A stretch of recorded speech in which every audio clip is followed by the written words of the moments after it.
Assalamualaikum warahmatullahi wabarakatuh. Perkenalkan, nama saya Bagus Faisal Abadi. Saya dari Prodi Biochemie semester 3. Nah, di sini saya akan menjelaskan mengenai materi percepatan dan juga debit ya. Nah, kecepatan itu berkaitan dengan waktu. Nah, waktu itu juga ada jarak dan kecepatan.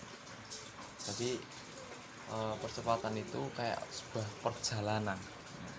Waktu itu berkaitan dengan keberangkatan atau lamanya perjalanan, lamanya waktu istirahat, dan juga saat sampai di tujuan. Nah, sedangkan jarak itu menyatakan sebagai panjang atau jauhnya sebuah perjalanannya kita tempuh, dari tempat pertama ke tempat kedua.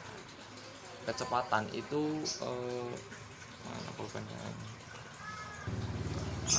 jadi kecepatan itu dapat diukur secara langsung menggunakan alat yang dinamakan speedometer.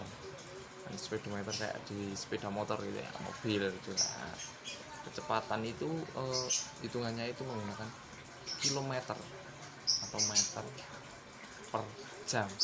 Jadi jarak suatu tempat itu dinyatakan dengan ukuran baku meter.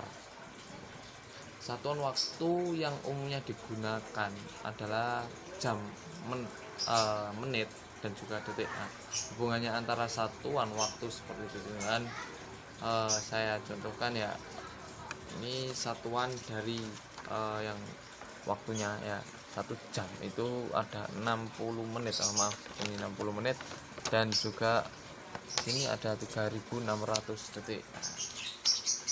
Kecepatan itu juga bisa dilambangkan dengan huruf V atau jarak tempuh, dan juga S itu waktu ya.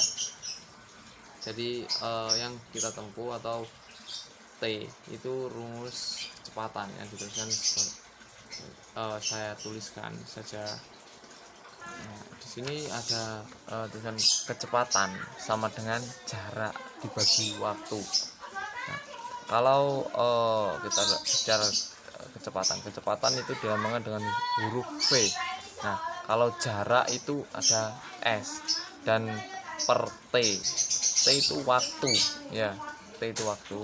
Jadi itu tadi bisa disimpulkan kalau diperoleh rumus itu S sama dengan V dikali T.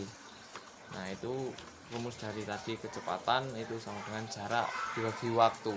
Nah, saya kasih contoh ya, jika ada soal jika kecepatan seseorang pengendara motor itu 80 km per jam. Nah, berapakah kilometer yang ditempuh selama 2 jam? Nah, di sini langsung saja saya jawab, 80 km itu sama dengan N per km. Nah, 1 jam itu kan ini tadi kan 2 jam. Nah, 1 per 80 per 1 jam itu ada 2 jam sini. Nah, sini ada 80 per 1 ya kan, per 1 jamnya tadi. Nah, sama dengan N per 2.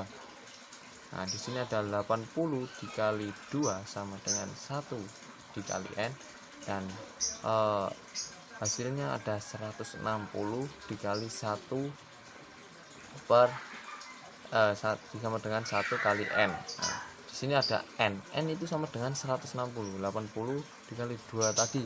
Nah, jadi selama 2 jam perjalanan itu jarak yang ditempuh ada 160 km. Nah,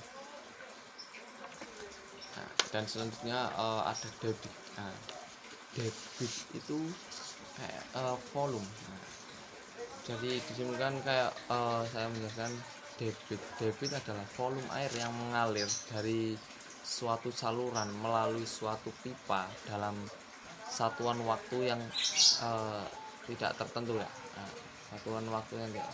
Nah, dengan demikian debit adalah volume zat cair yang mengalir tiap satu satuan waktu. Dengan kata lain, satuan debit melibatkan satuan volume, dibagi dengan satuan waktu. Nah, dan besarnya air yang mengalir itu dapat dihitung dengan rumus. Saya contohkan rumusnya ya. debit. Debit itu dilambangkan dengan huruf V. Nah, dan juga sama dengan volume. Volume itu huruf V. Per waktu. Waktu itu dilambangkan dengan huruf V. Sini.